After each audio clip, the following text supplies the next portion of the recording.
Have you ever had your characters join the party and some of them just feel like they don't quite fit in the world, or they're not quite fleshed out enough, or they haven't given you enough information to go on to bring them into the campaign and have their backstory come out nicely throughout?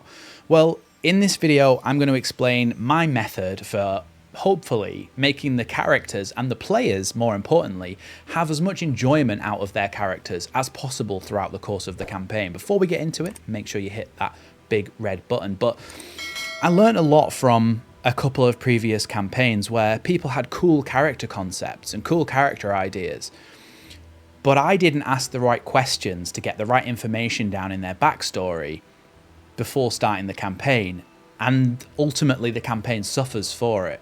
So what I'm going to be explaining in this video is my method. So much like last time on this channel, if you haven't seen it already, go and check out that last video about world building and about building towns and things like that. I create a document for it. I like creating documents for things, but this is like something I printed out and took to session 0. So I will do a session 0 video at some point as well. But what I did was building a character, a prompt guide. Now, it can be outfacing, especially if you've never played a D&D campaign before. If you're coming into it fresh and going, I need to make a character. The DM said that the world is dark and gloomy, or it's very upbeat and positive and bright and sunny, this world, but something bad's going to happen. You've not really got much to go off, and you're staring at a blank piece of paper going, how do I even start a character here? So what I like to do is provide some prompts. Now, of course, this is my world here. And so the campaign that we've just started at the moment is set on this continent, and the starting area is the small town of Tonfield over to the west here in the country of Durnas. Now, I said to them, here's the map, here's the continent, and all I left it on that page was hometown. Where do you want to be from? And if you do want to be from there, put it down and I will send you information on that town and say, this is what you would know living there.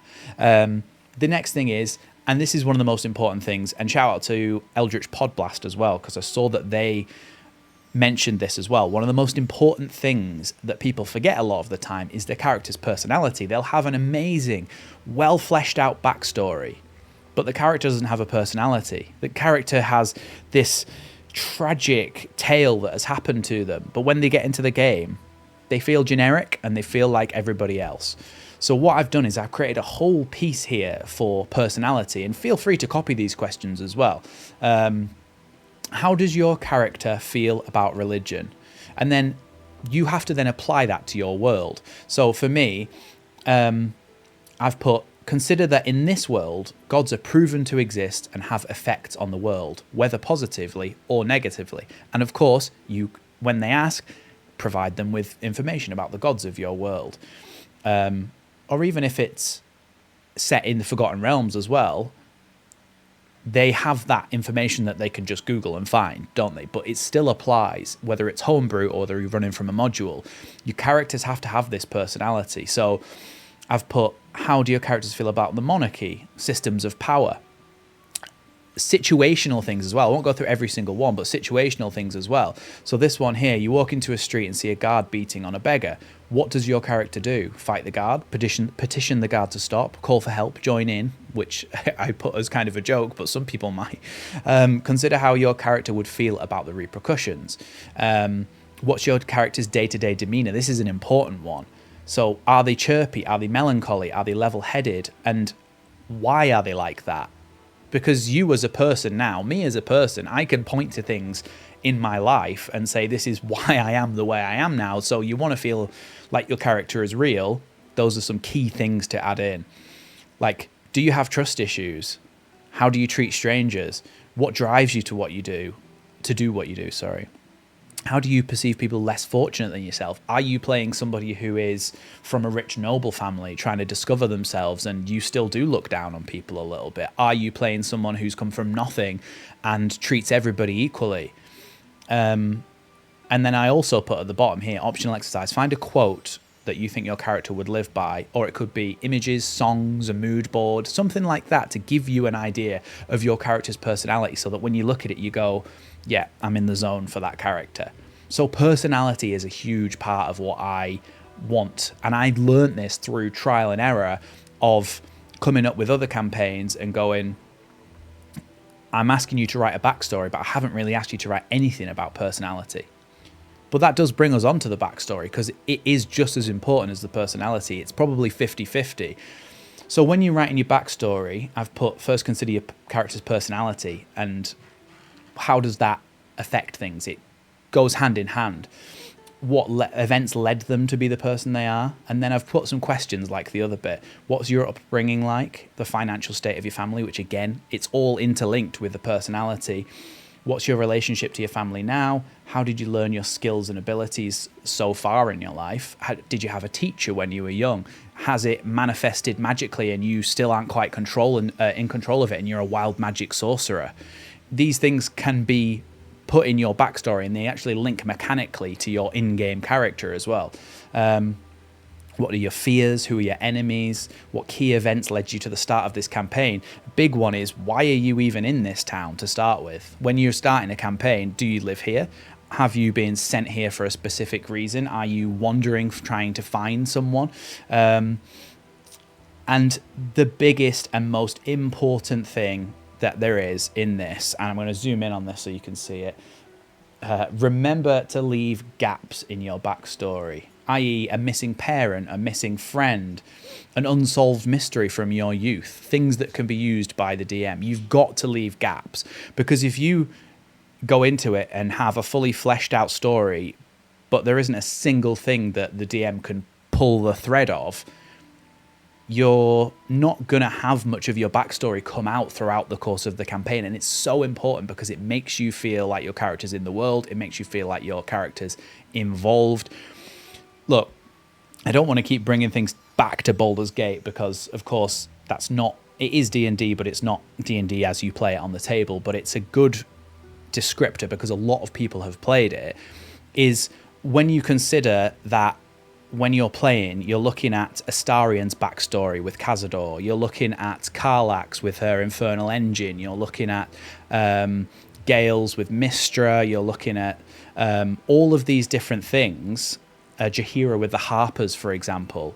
They slowly drip feed information throughout time, and you help them to defeat the enemies of their past, to defeat their demons of their backstory. And then they help you as well. So when you're running a campaign, or even as a player, of course, as well, this is just for players as well, you want to be in a situation where you go, I don't want these people to know everything about me right at the start of the campaign. I want to be in a position where 6 months down the line, they find out something about me and they feel like they almost can't quite trust me anymore because it's been such a big lie. Or to the point where it says you're actually putting the party in danger because this thing is coming after you. So leave gaps. Put things where it's slightly out of your control, but you can suggest things to the DM as well. You can say, this is the kind of rough idea I had for this. Say it's a warlock and it's their patron. I don't want to know exactly who they are, but I want them to be from this realm or this realm. And I'll go, okay, I'll pull on that. And when it comes up later, you'll twig and recognize that that's where that's come from. So it's important, it's massively important, I can't reiterate it enough, to actually leave gaps for the DM to pull on in your backstory so that everybody all the time has side missions to go on as well as the main story arc. I've obviously left a bit of space for them to carry on their backstory there. But the other thing is, and I think this is important as well, is designing the look of your character. When you are creating your character, what do they look like? In here, when you're designing your character's look, consider how much money they would have access to. Somebody who's an orphan, who's just turned 20 and they've been scraping around for money, isn't going to have a fancy new doublet with diamond rings unless they're a thief. But you get what I mean? They're more likely to be kind of scrappy and old clothes. Maybe someone passed it down to them. Or if you're a rich character and you are looking to make sure that your character is somebody who kind of fits in with the rest of the party? Are you currently wearing clothes that you wouldn't normally wear? So those are the sorts of things you've got to think about. So therefore, this could inform the quality of the clothing or armor, the condition of the clothing or armor, or has it been passed down? What makes your character look unique? Scars, tattoos, piercings, one eye that doesn't quite look like the other. We've got someone in my group that has one eye that doesn't quite look like the other, and there's some sort of mystery surrounding that. So when you're looking at these things, you go, okay, well, my character would stand out.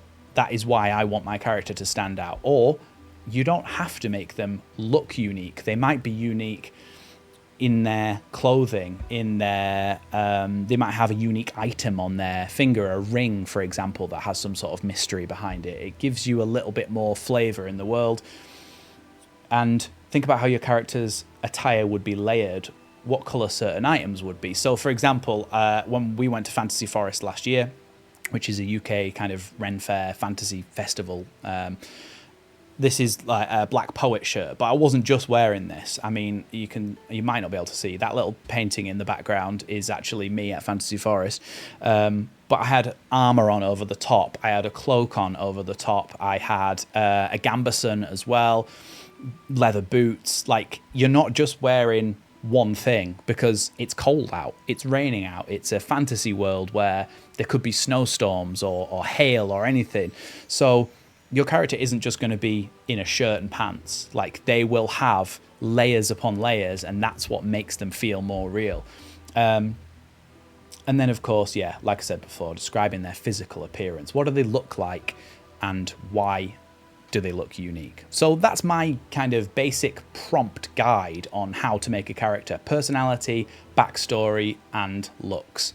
And that should give you a well-rounded character for your DM to use. Or if you're a DM watching this, you can provide them with a document like this to actually use in your session 0 or to send out to your players. I'm happy to put the PDF in a downloadable link as well. If people are interested, let me know in the comments down below if you would like to download something like this to give to your players, or for you to just fill out to build your own character. So once again, thanks for watching, and I'll see you in the next one.